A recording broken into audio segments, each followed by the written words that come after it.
out. Hammerhead looking fast on the way in. Nose starts to run wide. Stick cancels it out with lovely controlled slide. Oh, that is beautiful. Now, follow through, keeping the power on, looking good. Over the first half, the TVR is faster, but the Weissman's in really good shape for a sprint to the end. Can Germany beat Russia to become the fastest Britain? He's keeping it neat now, coming up to Gambon. Very neat still, and across the line. And the times. I have the times. Share them. The Weissman went round in 1 minute 27.9, which puts it there. That's pretty quick. It's the same as the TVR 350C, all but. Yeah. TVR Tuscan 2, 124.8. It's all the way up here. Same as it is. That's quick. That is a fast car. That's very quick. That is very quick. Really properly quick. And I'd still rather have the Weissman. Do you know what? So would I. Now, the new Batman film is released next week. Obviously, it's got some actors and stuff in it, but the thing we're interested in is the new Batmobile. Watch this.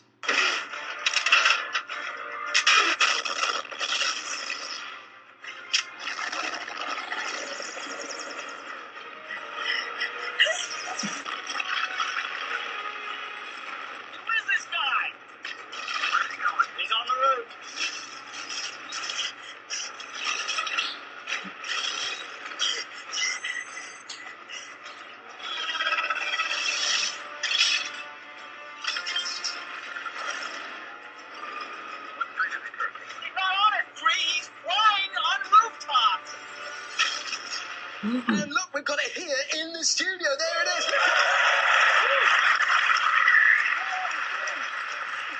I have to say, that's bigger than the Batmobile I had when I was a kid. Yes, it probably is. It weighs 2.5 tons. Yeah. It's 15 feet long, and it's actually the only car we've ever had in the studio that's wider than Jeremy's GT. I know, that's incredible in itself. That's amazing. And the important thing to bear in mind is that in that clip we saw, there's no computer-generated trickery going on. It's all for real. So they've actually given this thing a real 5.7-litre V8 engine.